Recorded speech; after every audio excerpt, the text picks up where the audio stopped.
আজ আমি খুবই সহজ একটা রেসিপি নিয়ে এসেছি, লতি দিয়ে চিংড়ি মাছের রেসিপি। এই রান্নাটি কম বেশি সবার বাসায় রান্না হয়ে থাকে। রান্নাটি খুবই সহজ এবং অবশ্যই ট্রেডিশনাল। আমি প্রথমেই চুলাতে কড়াই বসিয়ে দিয়েছি এবং পরিমাণ মতো তেল দিয়েছি। এতে আমি কিছুটা পরিমাণ কালো জিরে দিয়ে দিব। কালো জিরেটা ফুটে আসলে আমি তাতে দুটি পেঁয়াজ কুচি দিয়ে দিব।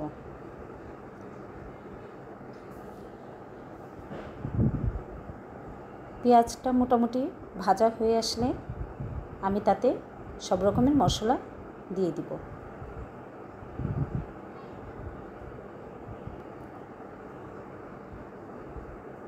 আমার পেঁয়াজ ভাজা হয়ে গেছে।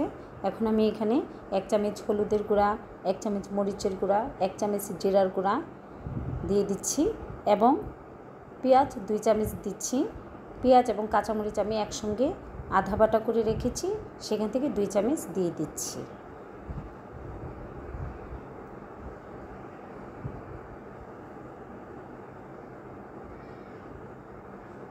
আর খুবই সামান্য পরিমাণ আদা বাটা দিয়েছি।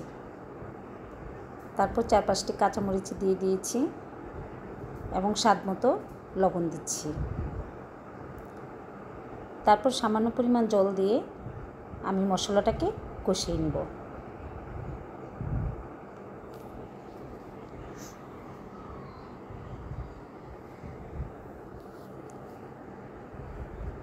মোটামুটি মশলা কষানো হয়ে আসলে আমি তাতে 250 গ্রাম ছোটো চিংড়িগুলো দিয়ে দিচ্ছি।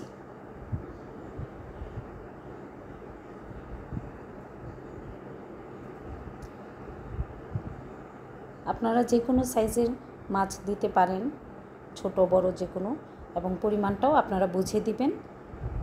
কম বেশি হলে কোনো সমস্যা নেই, একটু বেশি হলে ভালো লাগে। এখন আমি খুব ভালোভাবে মাছগুলোকে কষিয়ে নিচ্ছি। 2-3 মিনিটের জন্য আমি একটু ঢেকে দিব।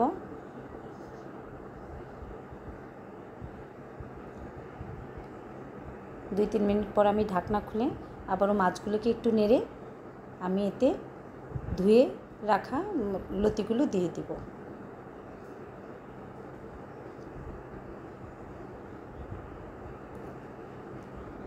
এখন আমি লতিগুলো দিয়ে দিচ্ছি।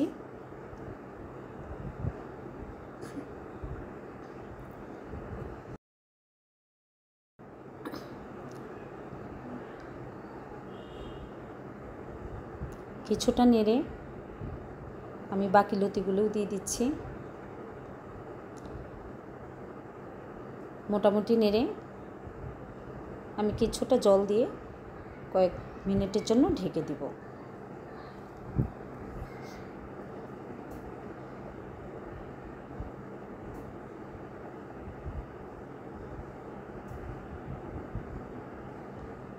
পাঁচ 6 মিনিট পর ঢাকনা খুলে আমি এখন লতিগুলোকে ভালোভাবে সবগুলো উপকরণের সঙ্গে মিশিয়ে নিব।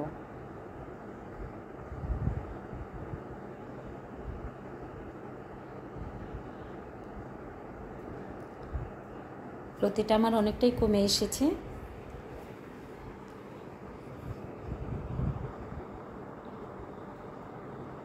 এখন আমি 2-3টে রসুনের কোয়া থেতু করে দিয়ে দিয়েছি।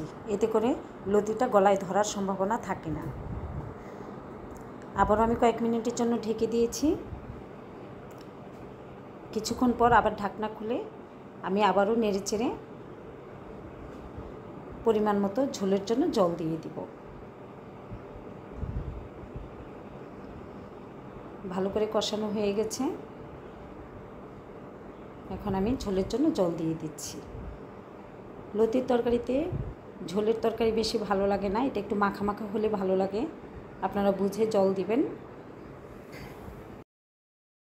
এখন সুন্দর করে নেড়ে আমি আবারও কিছুক্ষণ ঢেকে রান্না করব।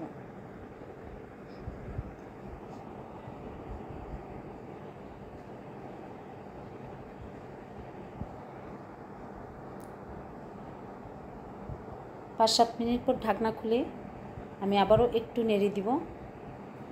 আমার তরকারিটা মনে হয় মোটামুটি হয়ে এসেছে। খুব বেশি নাড়ানাড়ি করা যাবে না, কারণ লতিটা একদম সিদ্ধ হয়ে গেছে। এই পর্যায়ে বেশি নাড়ানাড়ি করলে লতিটা গলে যেতে পারে। আমি 2-3টে আস্ত কাঁচামরিচ দিয়ে দিয়েছি। আমি এইভাবে আরও কিছুক্ষণ 2-3 মিনিট আমি রান্না করে নিব। একটু মাখা মাখা হয়ে আসলে আমি তরকারিটা নামিয়ে নিব। খুবই টেস্টি একটি তরকারি।